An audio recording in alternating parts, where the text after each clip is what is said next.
생명수 강가에서 생명나무 열매를 먹을 자 하는 제목으로 여러분과 함께 은혜 나누고자 합니다.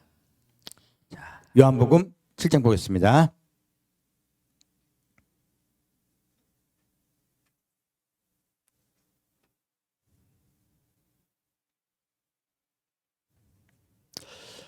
지난주에 말씀드렸었죠. 이번 주에는, 지난주는 생명수 샘이 무엇인가에 대해서 말씀드렸어요. 그리고 이번 주는 생명수 시냇물이 무엇인가, 생명수 시내가 무엇인가에 대해서 메시지를 전하기로 약속을 드렸습니다. 오늘 이제 그 말씀을 드리고자 해요.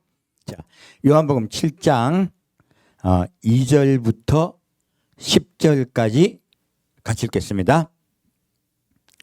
유대인의 명절인 초막절이 가까운지라 그 형제들이 예수께 이르되 당신의 행하는 일을 제자들도 보게 여기를 떠나 유대로 가소서. 스스로 나타나기를 구하면서 묻혀서 일하는 사람이 없나니 이 일을 행하려 하거든 자신을 세상에 나타내소서 하니 이는 그 형제들이라도 예수를 믿지 아니함일러라. 예수께서 가라사대 내 때는 아직 이르지 아니하였거니와 너희 때는 늘 준비되어 있느니라. 세상이 너희를 미워하지 못하되 나를 미워하나니 이는 내가 세상의 행사를 악하다 증거함이라. 너희는 명절에 올라가라. 나는 내 때가 아직 차지 못하였으니 이 명절에 아직 올라가지 아니하노라. 이 말씀을 하시고 갈릴리에 머물러 계시니라. 그 형제들이 명절에 올라간 후 자기도 올라가시되 나타내지 않고 비밀이 하시니라. 자, 이 말씀이 제가 옛날에 이제 중학교 3학년 때부터 성경을 읽기 시작했는데요. 이 말씀 읽다가 예수님이 거짓말하네. 우리 당장 생각난 게 있잖아요. 예수님 지금 예루살렘에 올라가겠다고 하세요? 안 올라가겠다고 하세요? 안 올라가겠다고 하세요. 근데 올라가세요? 안 올라가세요? 올라가요. 그것도 비밀로. 그 어릴 때 이 말씀 보다가 뭐지? 예수님 왜 이러시지? 이렇게 생각했어요. 꼭 이중인격 같잖아요. 그래서 성경 말씀은요, 우리가 우리의 생각과 눈으로 보면요 안 보여요. 성경 말씀은요 반드시 하나님의 구원의 계획과 연결되어 있습니다. 하나님이 어떻게 우리를 구원하실까에 포인트가 맞춰져 있죠. 문자로 자꾸 보다 보면 서로 논쟁만 일어나요. 굉장히 주의해야 됩니다. 여기서 예수님이 지금 일부러 지금 초막절에 관한 말씀이거든요. 왜 이 말씀을 제가 말씀드리냐면은 아까 제가 생명수 샘에 관해 말씀드렸어요. 예수님이 뭐란 말씀하십니까? 눈을 들어 밭을 보라. 희어져 추수할 때가 되었도다. 무엇입니까? 6월절이에요. 보리가 다 익은 때예요. 그러므로 예수님은 지금은 보리 추수할 때라고 말씀하시고요. 또 뭐라고 말씀하십니까? 그 우물가 여인에게 이때가 아버지께 예배할 때가 이때니 예배하는 자는 신령과 진정으로 예배할지니라 말씀하세요. 이때라고 말씀하세요. 곧 지금 예수님은 지금은 추수할 때고 생명수 샘을 마실 때라고 얘기하신 거예요. 그러므로 바로 예수님이 초림 때부터 생명수 샘은 마실 때예요. 그리고요 지금 이 생명수 시인에 대한 말씀은 전혀 달라요. 그래서 우리가 샘, 시내 똑같은 의미로 받아들였단 말이에요. 똑같은 물이니까. 사실은 그 뜻이 아니에요. 지금 예수님이요 초막절이 가까워와서 동생들이 올라가요. 올라가면서 예수님을 이 동생들도 안 믿어요. 안 믿으니까 올라가셔서 자기를 선전하라고 얘기해요. 드러내야지 믿을 거 아니냐, 나도 믿어줄 거 아니냐 이 뜻이죠. 예수님 뭘 하십니까? 너희 먼저 올라가라 얘기해요. 근데요 여기에서 예수님이 말씀하신 건 때에 관한 거예요. 자, 6절 말씀.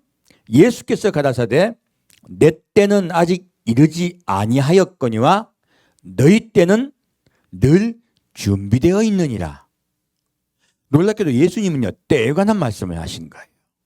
생명수 셈에 관한 것은 이미 때가 되었고 이제 이때부터 너희가 생명수 셈을 마실 때라고 말씀하셨어요.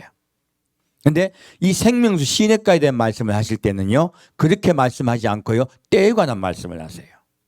그렇다면 생명수 시냇를 마시는 때는 조금 더 있어야 된다는 것이에요. 때에 관한 것이에요. 바로 초막절에 관한 것입니다.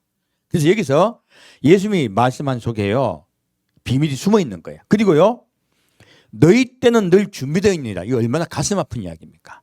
너희 때가 무엇입니까? 너희가 심판받을 때예요. 심판받을 때는 늘 준비되었다는 것은 너희 때는요, 곧 끝이 날 거란 것이에요. 그리고 너희는 곧 심판받게 될 것이란 것이에요. 믿지 않는 자들은. 예수님의 동생들은 예수님을 믿게 되므로 다시 예수님의 때를 기다리는 분들이 되셨어요. 하지만 아직은 예수님을 믿지 않고 있어요. 그러므로 이들은요, 우리 모든 인류는요, 예수를 믿지 아니하면요, 우리에게는 심판의 때가 준비되어 있습니다. 그러므로 우리가 늘 이것을 기억해야 돼요. 우리는 늘 심판의 때가 우리에게 준비되어 있음을 늘 기억해야 됩니다. 그럼 예수님은 이 말씀을 이들에게 깨우쳐 주려고 하고 계신 거예요. 자, 지금 예수님이 지금 초막절에 올라가세요. 올라가시니 비밀로 올라가세요. 왜요? 진짜 예수님이 올라가실 때는 지금 초림 때가 아니라고 하시는 거예요, 사실은. 진짜 예수님이 초막절을 지키려고 오시는 때는 예수님이 재림 때입니다. 그래서 이렇게 비밀로 올라가시기 때문에 때에 관한 말씀을 하신 거예요. 그래서 이 말씀을요, 성경 말씀을 깊이 영적으로 이해하지 않아버리면 육적으로 보면 이상한 이야기가 되는 거예요. 여기서 다시 밑에 보겠습니다. 예수님이 진짜 하고 싶은 말씀이죠. 자, 다시 37절부터 39절까지 보겠습니다. 명절 끝날 곧 큰 날에 예수께서 서서 외쳐 가라사대 누구든지 목마르거든 내게로 와서 마시라. 나를 믿는 자는 성경의 이름과 같이 그 배에서 생수의 강이 흘러나리라 하시니 이는 그를 믿는 자의 받을 성령을 가리켜 말씀하신 것이라. 예수께서 아직 영광을 받지 못하신 고로 성령이 아직 저에게 계시지 아니하시더라. 자, 이 말씀을 보니까 이상한 말이에요. 자, 성령이 지금 계십니까 안 계십니까? 계셔요. 성령이 무슨 일을 하십니까? 첫째요, 예수를 믿게 합니다. 예수님을 그리스도로 영접하게 하고요. 그리고요, 지금 예수님의 제자들이 이때 어떤 일을 했냐면 예수님이 둘씩 짝을 지어서 전도를 보내시죠. 전도를 보내시고 어떤 권세를 주십니까? 기도하면요, 병이 낫고 기도하면 귀신이 쫓겨나요. 분명한 성령의 역사가 있었어요. 예수를 믿게 했고요. 그리고 성령의 능력이 나타났을 때예요. 그렇다면 이때 예수님이 말씀하실 때 아직 영광을 받지 못하신 거로 성령이 아직 저에게 계시지 아니하시더라. 이 말씀은요, 요한복음 15장 말씀에 예수님이 또 다른 보혜사를 보내주시겠다는 말씀으로 해석하지 않으면 절대 풀리지 않아요. 이 말씀은 또 다른 보혜사에 관한 이야기예요. 또 다른 보혜사는 어떤 분이십니까? 예수를 가르쳐 알게 하는 분이세요.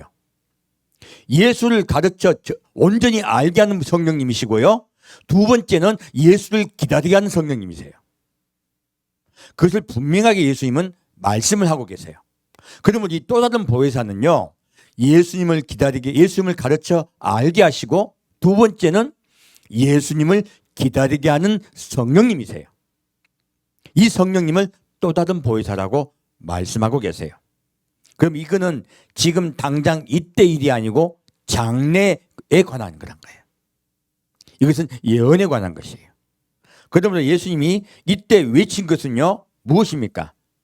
장차 이럴 때가 올 거라는 거예요. 1차로 이 예언이 성취된 것은 바로 성령 강림절입니다.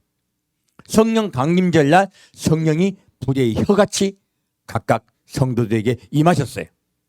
이렇게 임하였을 때 전도가 시작됐어요. 자, 그러면 지금 돌아볼게요. 우리 기독교가 전 세계 전파되었을 때 이런 성령 강림절 같은 역사가 일어나서 전 세계 전파됐습니까? 아니면 예수 믿으면 천국 갑니다 하고 전파했습니까? 바로 생명수 샘같이 전도를 했어요. 예수 믿으면 죄를 회개시켜 주시고 천국에 갈 수 있습니다. 그렇게 전파하기 시작했단 말이에요. 그래서 전 세계 기독교가 전파됐습니다. 바로 지금 우리 때예요. 생명수 샘물을 마시는 때예요. 하지만 마지막 때가 되었더니요, 점점 이 생명수 샘이 커지기 시작해요.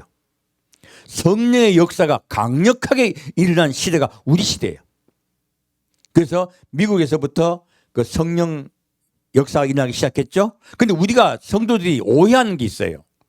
성령 역사가 일어나면 병 고치는 역사 자꾸 이해를 해요. 그거 아니에요. 병 고치는 역사는요, 생명수 샘에서부터 일어났습니다. 그래서요, 우리가 함께 기도하면요, 수도 없는 기적들이 우리 인생 속에 일어났던 것이에요. 지금 이 두 번째 오시는 성령, 곧 예수님이 초막절날 이 땅을 심판하고 다스리기 위해서 오시는 그 사건은 오시기 직전, 바로 우리 때 성령께서 온 세상을 다스리는 그때가 오기 직전에는요, 성령의 역사가 일어나긴 하는데 우리가 주의해서 봐야 돼요.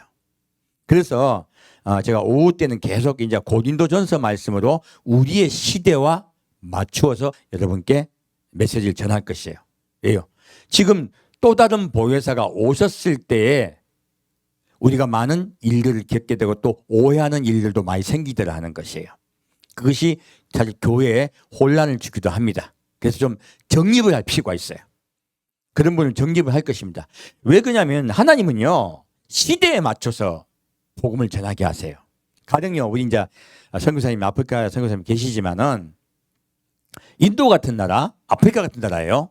선교사님 가셨을 때 수많은 질병이 났고 막 이적기사가 일어나고 막 하늘 구름이 몰려가 비가 내리고 이런 일도 있어요. 엄청난 일들이 일어나요. 그럼 그분이 믿음의 사람이냐?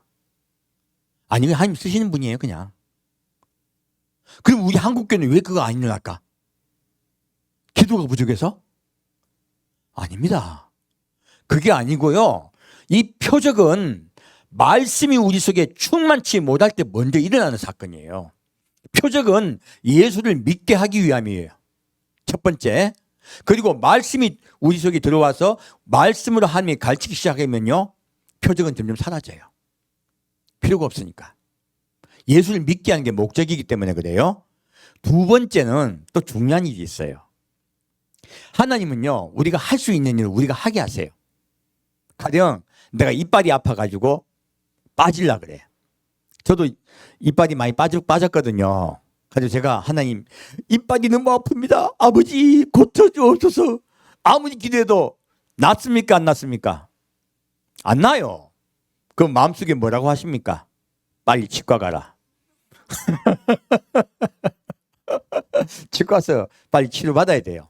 이게 뭐냐면 우리가 치료할 수 있는 능력이 되고 주변에 병원이 있고 할 수 있잖아요. 그러면 하나님은 이적기사를 사용하지 않으세요.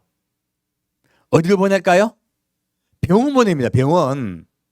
그래서요, 사람이 할 수 있는 것은 하나님이 이적으로 안 하세요. 왜? 이게 지금 하나님이 한 건지 할 필요가 없잖아요. 하나님은요, 인간이 할 수 없는 상황이 되었을 때 역사하십니다.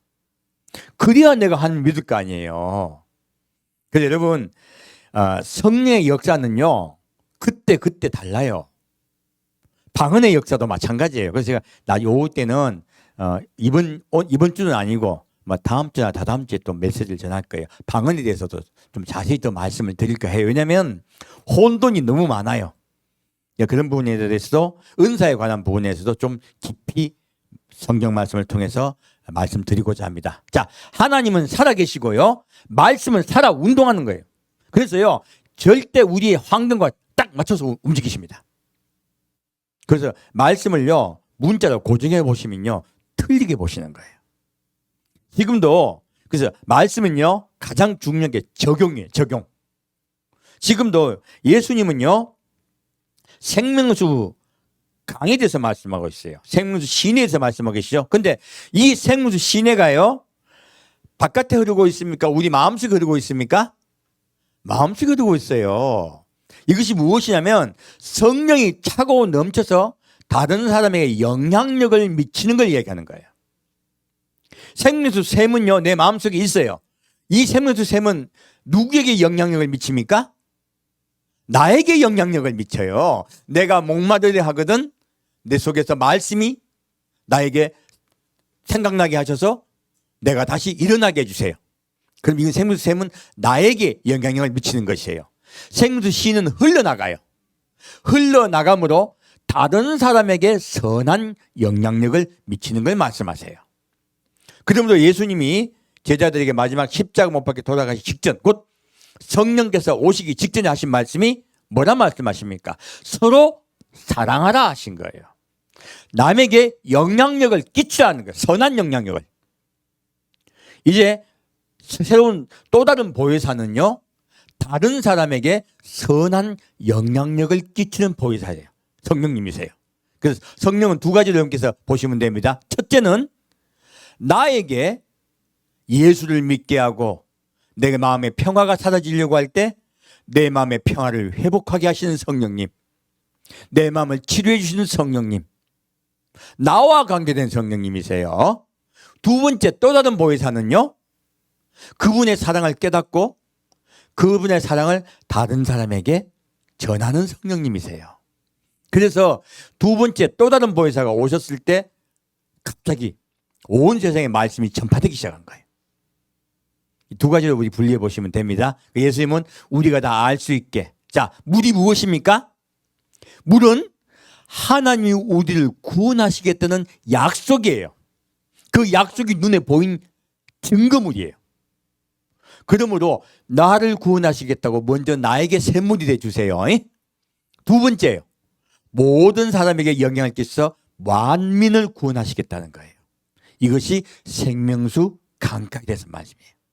내 마음속에 차고 넘치게 하신 거죠. 지금 우리 때는요, 이제 생명수 샘에 먼저 우리가 푹 빠져야 될 때고요. 두 번째는 내가 더 깊게 변화되어 생명수 강이 되어 주셔야 되는 거예요. 자, 그러면 다시 시편 32편 보겠습니다.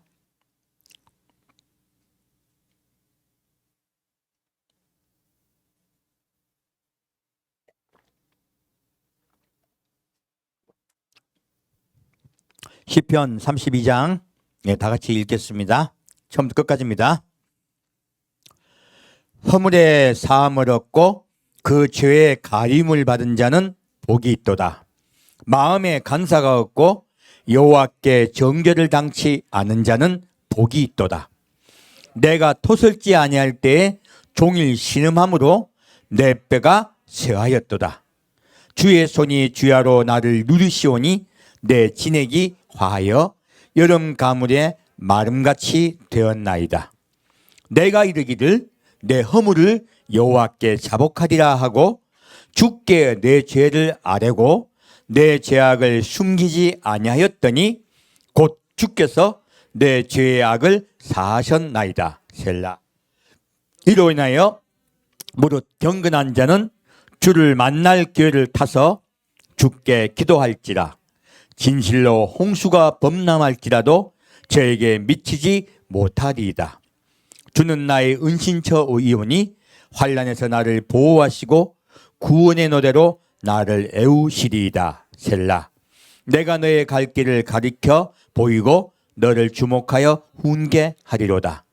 너희는 무지한 말이나 노새같이 되지 말지어다. 그것들은 자갈과 굴레로 단속하지 아니하면 너희에게 가까이 오지 아니하리로다.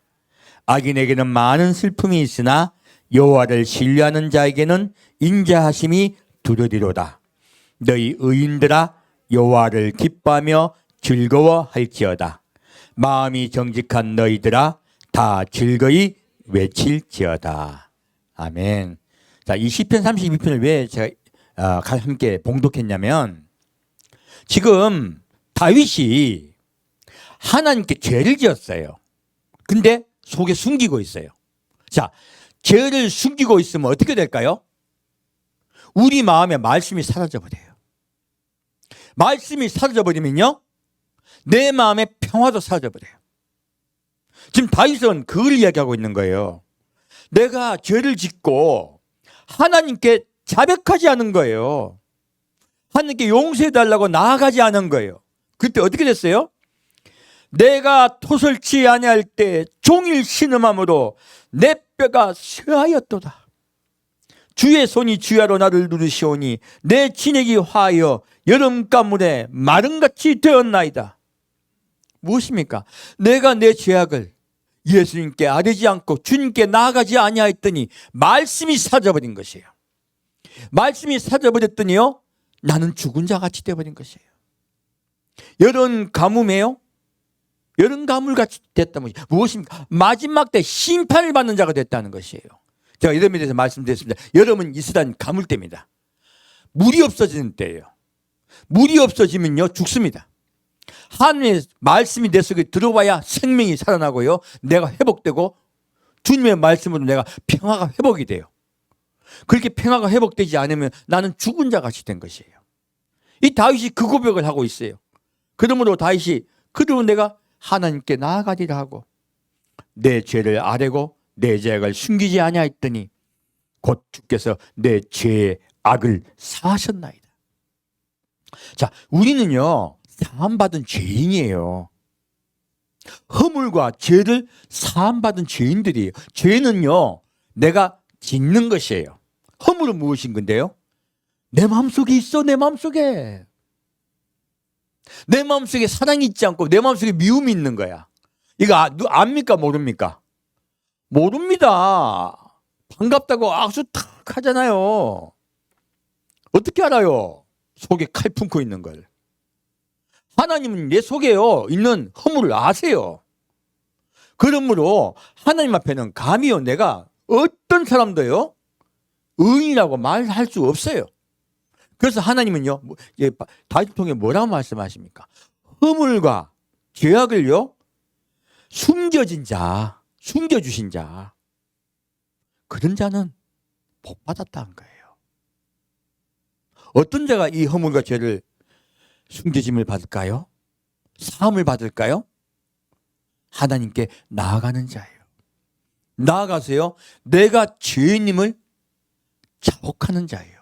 바로 이것이 바로 심령이 가난한 자예요.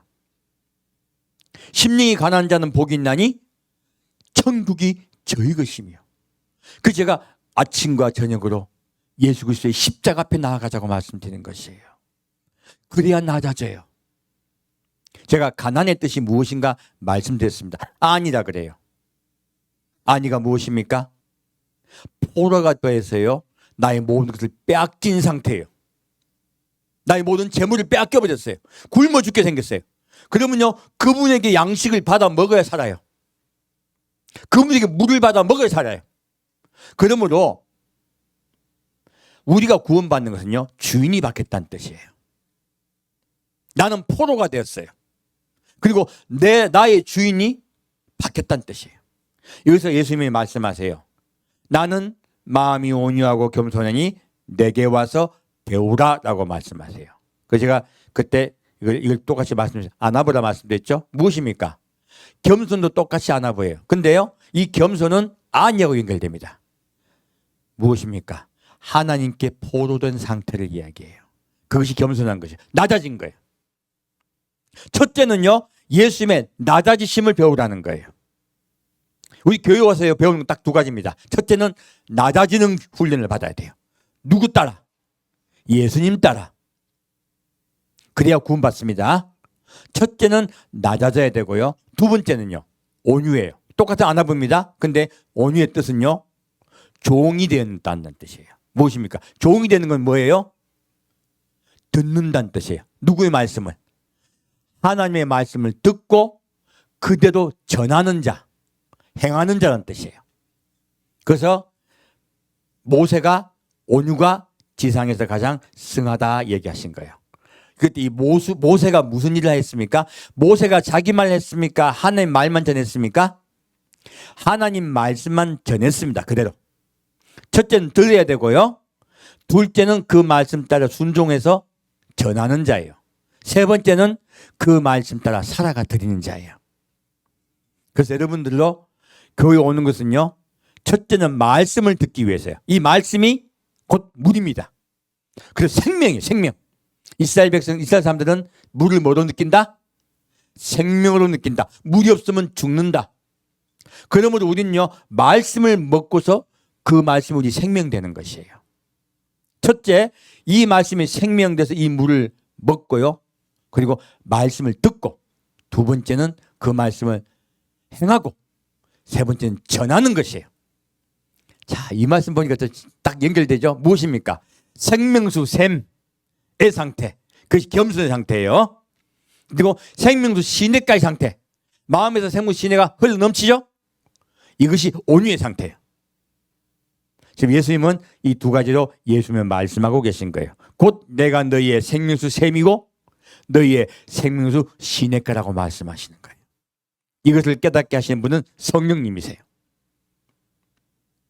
그러면 지금 이렇게 우리가 주님께 자복하는 자한테 복을 주시고 죄를 사해 주세요. 자, 이로 인하여, 자, 6절 말씀. 이로 인하여 무릇 경건한 자는 주를 만날 기회를 타서 주께 기도할지라. 진실로 홍수가 범람할지라도 저에게 미치지 못하리로다. 무엇입니까? 예수님께 겸손하게 나와서요, 그 생명수 샘물을 먹는 자는요, 반드시 환난 때, 밑에 무엇입니까? 홍수가 엄몰할지라도. 홍수가 무엇입니까? 환난입니다. 온 세상에 환난이 들어갈 때 그들이 환난 들어간다 들어가지 못한다. 들어가지 않아요. 왜요? 정확하게요. 예수님께 나온 자는요, 암탉이 병아리 품듯이 풍물입니다. 반드시 주님께서요, 피하게 하세요. 성경은 일관됩니다. 그래서 이렇게 홍수가 범람할지라도 저에게 미치지 못하리이다 했어요. 그러므로 요한계시록 7장 말씀에 뭐라 나와 있습니까? 생명수 샘으로 인도하여 다시는 목마르지 않게 하리라. 무엇입니까? 날마다 나의 십자가 앞에 나온 자는, 그리고 겸손하게 나와서 너희가 낮아져서 내 주님이 나의 주인이십니다고 고백하는 자들 어떻게 한다고요? 생명수 샘물을 먹게 하셨다는 거예요. 그러므로 영원히 생명수 샘물을 먹게 하시겠다는 거예요. 그들이 바로 휴거자입니다. 성경 말씀은 정확하게 딱딱 끊어서 우리에게 설명해 주고 있어요. 지금 다윗을 통해서 다시 성령께서는요, 이렇게 너희가 나에게 자복하고 안위의 상태가 된 자들은 반드시 내가 너희를 휴거시키겠다 말씀하시는 거예요. 그러므로 주는 나의 은신처이오니 환난에서 나를 보호하시고 구원의 노래로 나를 애우시리이다. 정확한 말씀이죠. 이 7절 말씀이 요한계시록 7절 말씀 정확히 예언이 정확히 딱 이루어지죠. 그들이 뭐합니까? 하나님을 찬양합니다. 종려 가지는 하나님을 찬양합니다. 구원하심이 여호와께 있도다고 찬양해요. 이렇게 찬양한 하나님께 구원의 노래를 드린다 말씀하고 있는 것이에요. 그리고 내가 너의 갈 길을 가르쳐 보이고 너를 주목하여 훈계하리이다. 무엇입니까? 우리는요, 우리 갈 길이 있습니다. 주님은 우리 갈 길을 밝히 알게 하세요. 무엇으로? 말씀으로. 우리는 예수님께 날마다 아침과 저녁 나아갑시다. 그리고 주님이 우리 주인 되심을, 나의 인생은 주님의 것임을 고백합시다. 그런 자 반드시 휴거됩니다. 자, 이제 다시 요한복음 15장으로 가겠습니다. 이제 이렇게 생명수 샘으로 나온 자들을 어떻게 구원하시는가 된 말씀이죠. 자, 요한복음 15장 1절부터 6절까지 읽겠습니다.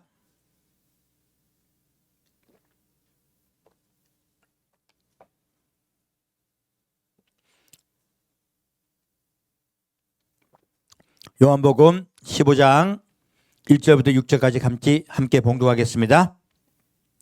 내가 참 포도나무요 내 아버지는 그 농부라. 물은 내게 있어 과실을 맺지 아니하는 가지는 아버지께서 이를 제해버리시고 무릇 과실을 맺는 가지는 더 과실을 맺게 하려 하여 이를 깨끗게 하시느니라. 너희는 내가 일러준 말로 이미 깨끗하였으니 내 안에 거하라. 나도 너희 안에 거하리라. 가지가 포도나무에 붙어있지 아니하면 절로 과실을 맺을 수 없음같이 너희도 내 안에 있지 아니하면 그러하리라. 나는 포도나무요 너희는 가지니 저가 내 안에 내가 저 안에 있으면 이 사람은 과실을 많이 맺나니 나를 떠나서는 너희가 아무것도 할 수 없음이라. 사람이 내 안에 거하지 아니하면 가지처럼 밖에 버리워 말라지나니 사람들이 이것을 모아다가 불에 던져 사르느니라. 자, 지금 예수님이요 과실에 대해서 말씀하고 계세요. 과실을 맺으려면 어떻게 돼요? 예수님께 붙어 있어야 돼요. 지금 아까 생수 샘을 마시는 이 이야기와 연결돼 있죠. 반드시 우리는 물을 먹어야 살아요. 예수님은 우리의 생명수 나무세요. 우리는 그 생명수 나무에 붙어있는 가지입니다. 하나님은 물을 주시는 농부세요. 그러므로 우리는 그 나무에 붙어서 그 예수님의 말씀을 먹어야지 살고요 과실이 맺혀져요. 결국은요 예수님 안에 붙어있는 자들이 과실이 맺어지고요 그 과실이 맺어져야 구원받는 것이에요. 예수님은 나에게 붙어있으라는 거예요. 나에게 붙어있지 아니하면요 밖에 버리워 어디요? 불에 던져져요. 지옥에 가게 되는 것이에요. 얼마나 말씀이 무섭습니까? 그러므로요 우리는요 예수님 안에 붙어 있어야 돼요. 나의 안에 가라 말씀하신 거죠. 그런 자는요 첫째는 마음의 과실이 맺혀요. 그리고 그 두 번째는요 이 과실이 넘치면요 바깥의 과실이 맺히게 해줘요. 두 가지를 함께 합니다. 자, 다시 9절부터 15절까지 같이 읽겠습니다. 아버지께서 나를 사랑하신 것 같이 나도 너희를 사랑하였으니 나의 사랑 안에 거하라. 내가 아버지의 계명을 지켜 그의 사랑 안에 거하는 것 같이 너희도 내 계명을 지키면 내 사랑 안에 거하리라. 내가 이것을 너희에게 이름은 내 기쁨이 너희 안에 있어 너희 기쁨을 충만하게 하려 함이니라. 내 계명은 곧 내가 너희를 사랑한 것 같이 너희도 서로 사랑하라 하는 이것이니라. 사람이 친구를 위하여 자기 목숨을 버리면 이에 더 큰 사랑이 없나니 너희가 나의 명하는 대로 행하면 곧 나의 친구라.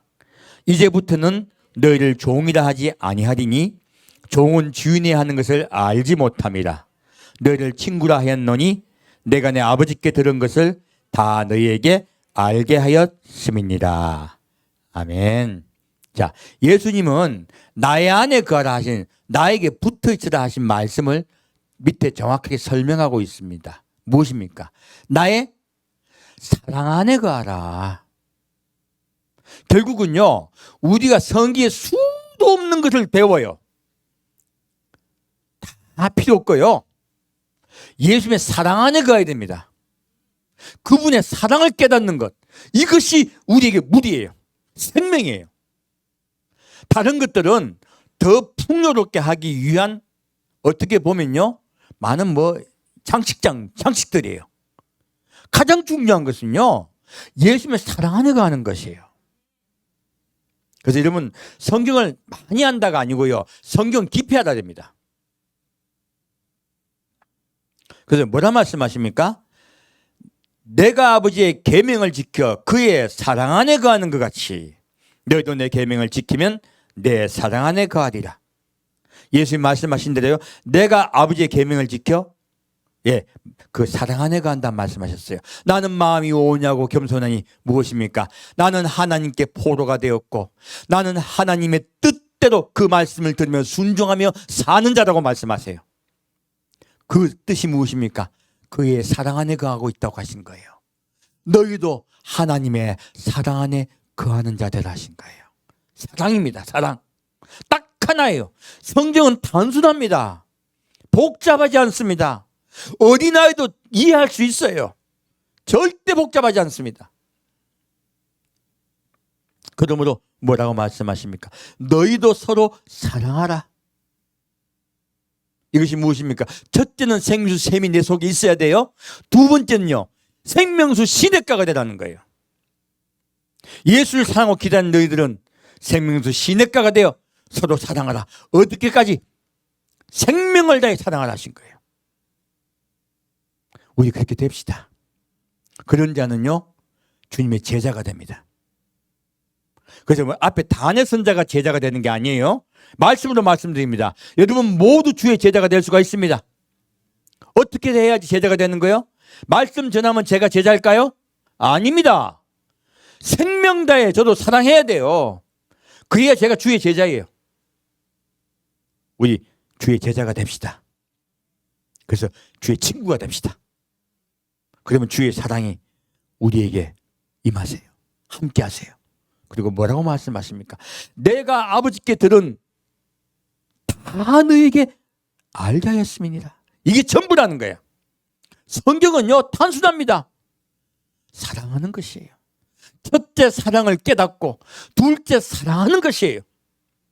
사랑하는 것이 성령의 가장 큰 능력입니다. 그거 외에 다른 것들은요 가지들이에요. 사랑하는 능력, 이것이 성령의 가장 강력한 능력입니다. 이 말씀을 하고 있는 것이에요. 우리 그렇게 사랑하고 예수님을 기다립시다. 반드시 생명수 샘에서 주님께서 주시는 그 생명수 샘을 먹을 줄 믿습니다. 마실 줄 믿습니다. 자, 이제 다시 스가랴 14장 말씀 가겠습니다. 이제요 남겨진 자들이죠. 누굽니까? 이스라엘이에요. 그리고 예수님이 이 땅에 와서요 생명수 샘을 만드세요. 그 이야기예요. 예수님이 이 땅에 왜 재림하셨냐? 생명수 샘을 생명수 시냇가로 바꾸기 위해서요. 온 세상이 예수님의 생명수 시내에 다 함께 영향을 미쳐서 온 세상이 복음화되는 것, 그것이 바로 예수님의 재림의 목적이에요. 그래서 생명수 시냇가가 가는 이야기. 자, 보겠습니다. 스가랴 14장 7절부터 11절까지입니다.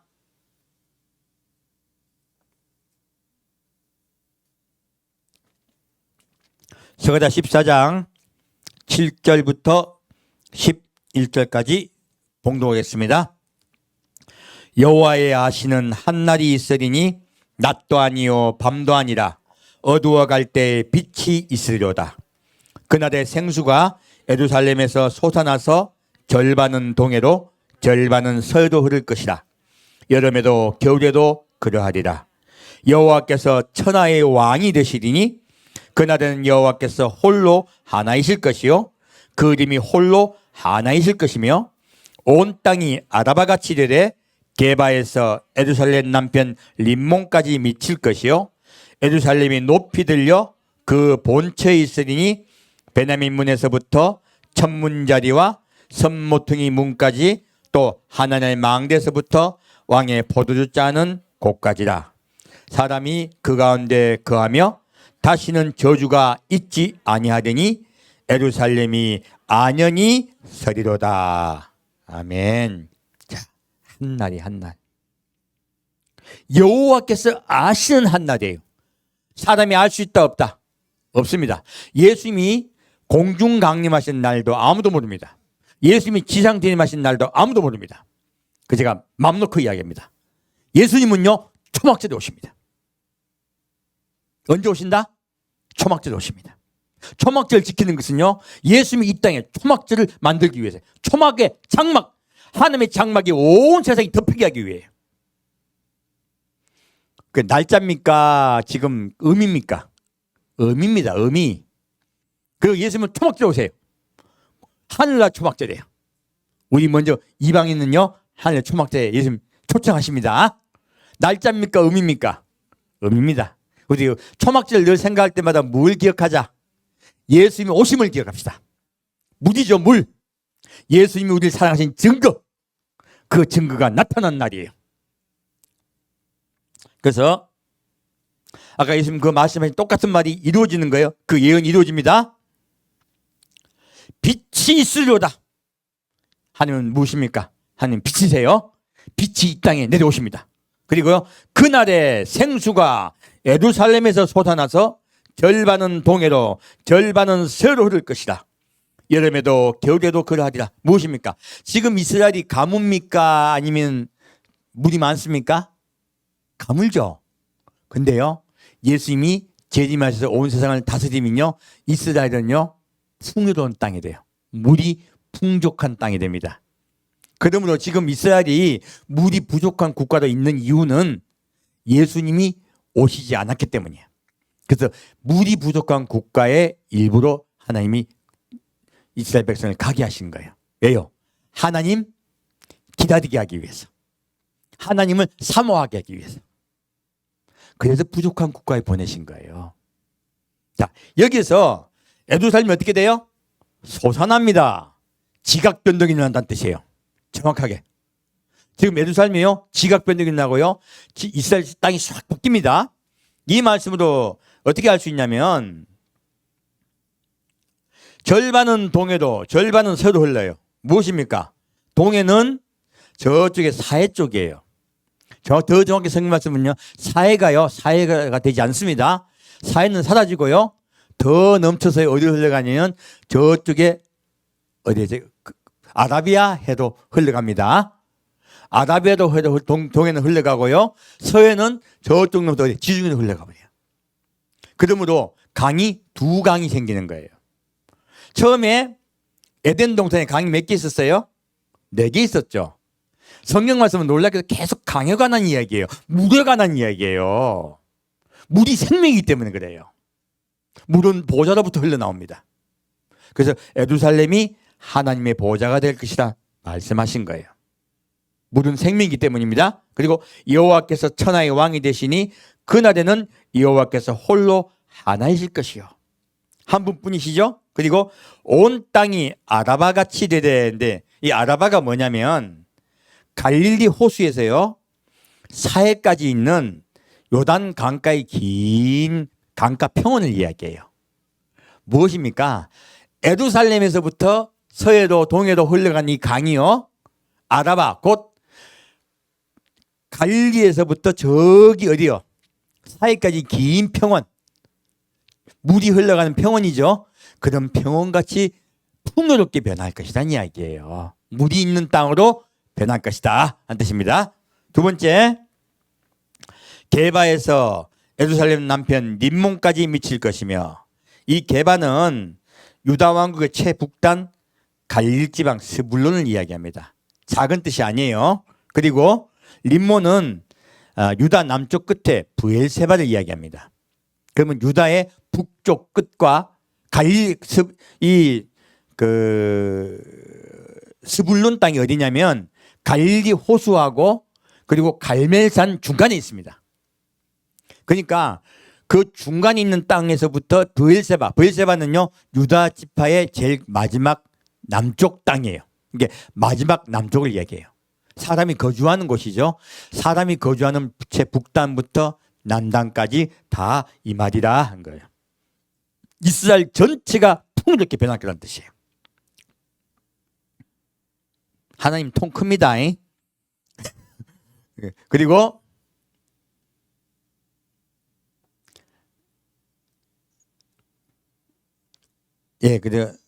예루살렘이 높이 들려. 자, 높이 들린다 말씀 나왔죠. 무엇입니까? 지금 예루살렘이 헬몬산 같이 변한다는 것이에요. 지금 갈릴리 호수에 있는 건 헬몬산에서 눈이 녹아가지고 갈릴리로 내려가고 물이 내려가거든요. 그것이 이스라엘 전체 젖줄이죠. 근데 그때는 예루살렘이 높이 들려 올려서 예루살렘이 온 강의 근원이 될 거라는 것이에요. 온 산의 근원이 되려면 무엇입니까? 높은 곳에서 물이 흘러내가잖아요. 예루살렘이 높은 곳이 지형이 바뀌고 그리고 그 물이 온 땅으로 흘러갈 것이다 하는 말씀이에요. 그래서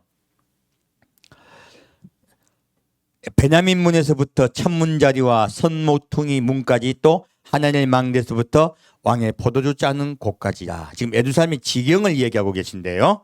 이 지경이 보면 뭐 제가 알 수 있는 까지 제가 조사를 했는데요. 양문은 여기 그 베냐민 문은요 양문이에요. 양문. 양문이 어디에 나오냐면 요한복음 5장 말씀에 나옵니다. 바로 베데스다 못 옆에 있는 문은 양문이에요. 예루살렘의 북동쪽에 있습니다. 그렇게 이제 그 당시 예루살렘 문이 10개 문이 있었거든요. 그래서 그 문을 설명하고 있습니다. 그러니까 그 당시에 사람들이 알 수 있도록 설명한 거야. 우리 헷갈리는 거야. 그래서 그 당시 분들은 이 말씀 보면 오 듣는단 말이에요. 자, 성경은요 살아 있습니다. 그 당시 분들에게 알아듣게 말씀하신 거예요. 그래서 우리는 그렇구나라고 이해하면 됩니다. 그 당시에 예루살렘 지경 전체가 예수님이 직접 다시는 새 예루살렘이 될 것이다 한 뜻으로 받으시면 돼요. 자, 다시 16절부터 21절까지 같이 읽겠습니다. 예루살렘을 치러왔던 열국 중에 남은 자가 해마다 올라와서 그 왕 만군의 여호와께 숭배하며 초막절을 지킬 것이다. 천하 만국 중에 그 왕 만군의 여호와께 숭배하러 예루살렘에 올라오지 아니하는 자에게는 비를 내리지 아니할 것인즉 만일 애굽 족속이 올라오지 아니할 때는 창이담이 있지 아니하리니 여호와께서 초막절을 지키러 올라오지 아니하는 열국 사람을 치시는 재앙을 그에게 내리실 것이다. 애굽 사람이나 열국 사람이나 초막절을 지키러 올라오지 아니하는 자의 받을 벌이 이러하니라. 그날에는 말방울에까지 여호와께 성결이라 기록될 것이라. 여호와의 전에 모든 소치 제단 앞 주발과 다름이 없을 것이니 예루살렘과 유다의 모든 소치 만군의 여호와의 성물이 될 것인즉 제사 드린 자가 와서 이 솥을 취하여 그 가운데 고기를 삶으리라. 그날에는 만군의 여호와의 전에 가나안 사람이 다시 있지 아니하리라. 아멘. 자, 여기서 보면 예수님 뭐라 말씀하십니까? 예루살렘을 치러왔던 열국 중에 남은 자가 있다는 거예요. 그래서 예수님이 우리 이제 심판 오실 때 온 세상 사람이 다 죽는다. 그 중에서 살아남는 자가 있다. 살아남는 자가 있어. 운 좋게. 어떻게? 운 좋게. 운 좋게 살아남은 자들은요 아주 극심한 고난 속에 들어갔다가 회개하고 예수님이 살려주세요. 그렇게 살려주시고요. 그리고 온 땅이 어떻게 바뀝니까? 온 땅이 초막절의 나라로 바뀌는 거예요. 온 세계가, 지구가요. 그때 지구는요 초막절의 나라입니다. 바로 비가 내리는 풍요의 나라예요. 풍요의 나라를 무엇으로 설명하고 있습니까? 비로 설명하고 있습니다. 비, 곧 물이에요. 하나님 우리를 사랑하신 증거, 물로 설명하고 계세요. 그래서 하나님께 경배하러 오지 않는 나라에 무엇이 없다?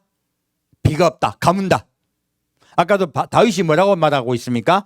내가 하나님께 나아가지 아니하였더니 나의 마음에 무엇이 없어졌다? 비가 없어지고 물이 없어져서 가물어졌다는 거예요. 뼈가 바짝 말랐다 얘기했죠. 그래서요 하나님은요 처음에는 말씀을 해주시죠. 이 말씀은 곧 실제 살아있는 물이에요. 실제 살아있는 양식이에요. 그래서 이 직접 예수님이 다스릴 때는요 눈으로 눈으로 비로 보여주겠다는 거예요. 나에게 나오지 않으면 가물을 거라는 거예요.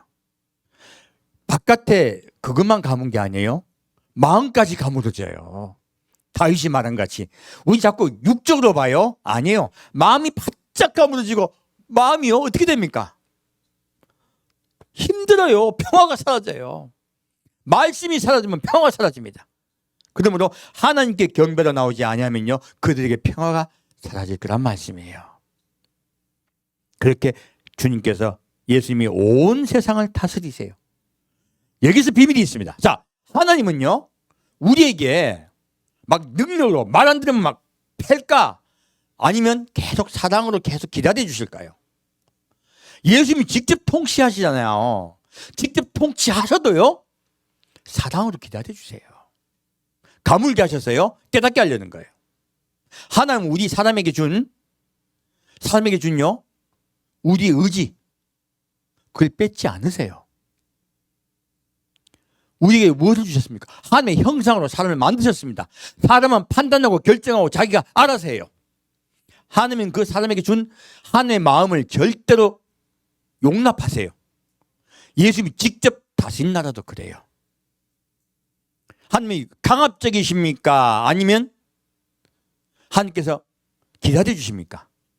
기다려 주십니다. 심지어 예수님이 직접 다실 때도 그래요. 그럼 우리가 우리 마음으로 주님께 나아가길 기다려 주세요. 하나님의 나라를 우리 이해하면 됩니다. 자, 이제 이 말씀이 이 땅에 이루어진 건 이 땅에 무엇이 옵니까? 생명수 강가가 흘러가는 거죠. 진짜 생명수 강가는 이게 아닌 거예요.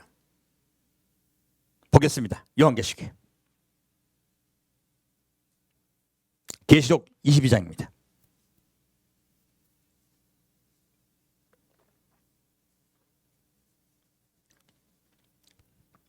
계시록 22장 1절부터 5절까지 같이 읽겠습니다. 또 저가 수정같이 맑은 생명수의 강을 내게 보이니 하나님과 및 어린 양의 보호자로부터 나서 길 가운데로 흐르더라. 강 좌우에 생명나무가 있어 12가지 실과를 맺히되 달마다 그 실과를 맺히고 그 나무 잎사귀들은 만국을 소성하기 위하여 있더라. 다시 저주가 없으며 하나님과 그 어린 양의 보호자가 그 가운데 있으리니 그의 종들이 그를 섬기며 그의 얼굴을 볼 터이요 그의 이름도 저희 이마에 있으리라. 다시 밤이 없겠고 등불과 햇빛이 쓸데없으니 이는 주 하나님이 저희에게 빛이심이라. 저희가 세세토록 왕노릇 하리로다. 아멘. 지금 이렇게 해요. 예수님이 요한복음 7장에 생명수 강에 대해서, 마음의 생명수 강에 대해 말씀하셨어요. 이것이, 이 마음의 생명수 강은 첫째 성령이 오신 거죠. 하지만 이 생명수 강이 실제로 우리 땅에 흘러요. 언제입니까? 예수님이 지상됨에 때요.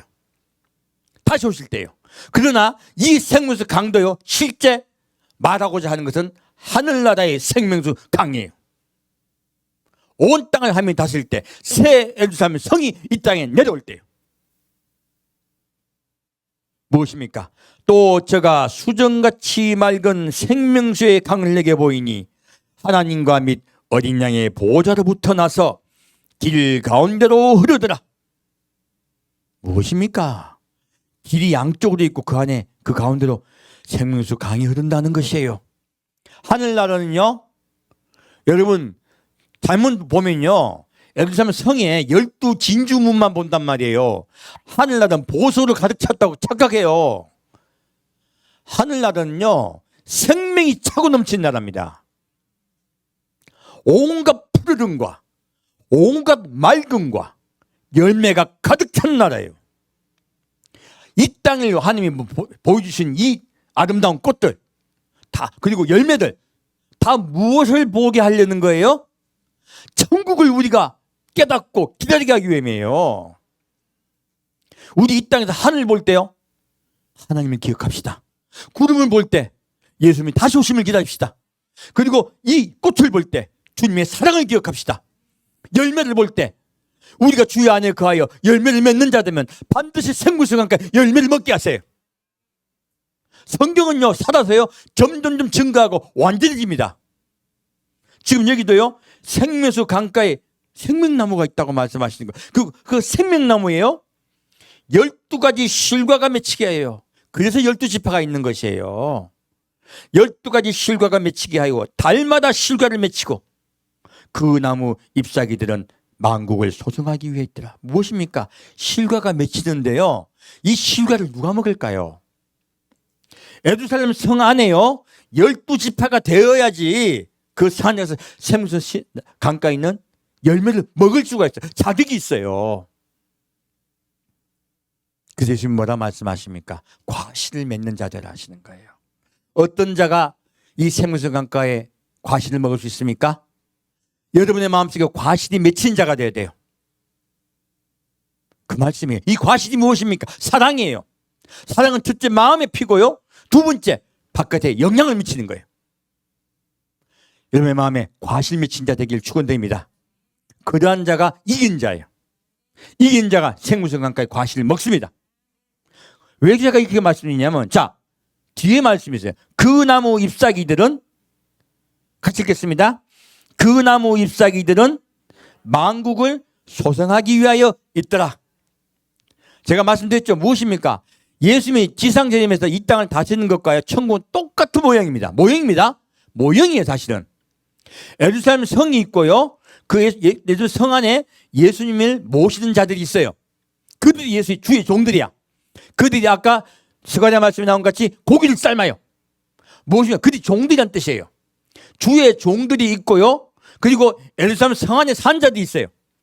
12문이 있고요, 예수님 안에 들어가서 산 자들이 있어요. 지금 그 이야기하고 있는 거예요. 예루살렘 성 안에 살 자가 있고 이들이 이긴 자돼요. 그리고 만국이 있어요. 아까 지금 이 땅에도 만국이 있었죠? 천국에도 만국이 있습니다. 자, 이 만국 백성이 된 자들은 생명수 강가에 생명수 과실을 먹습니까? 잎을 먹습니까? 잎을 먹습니다. 뭐 적혔어요? 만국을 소생하기 위해 있더라. 잎사귀들은. 여러분, 잎사귀 먹고 싶습니까? 물론 잎사귀도 귀합니다. 예수님을 그리스도에 영접하고 갑자기 병들어 돌아가신 분들은 잎사귀 먹어야 돼요. 천국 잎사귀는 귀합니다. 이 땅 잎사귀 생각하시면 안 돼요. 여러분, 저기 야채도 얼마나, 맛있는 야채가 얼마나 많습니까? 야채가. 그래서 하나님이 처음에 아담과 하와에게 주셨던 양식이 뭐예요? 과일과 야채예요. 왜 과일과 야채를 주셨을까? 천국에서 우리가 먹을 양식이에요.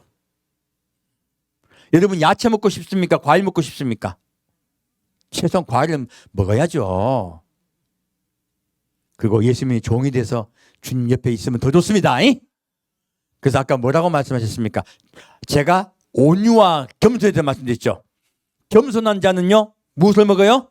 과실을 먹습니다. 온유한 자가 되면요, 종이 됩니다. 천국은요, 단계가 있는 나라예요. 사랑을, 예수님을 더 사랑하고 형제를 더 깊이 사랑하는 자는요, 주의 종이 되는 것이에요. 종이 되는 그 내용은요, 그 마음의 사랑이에요.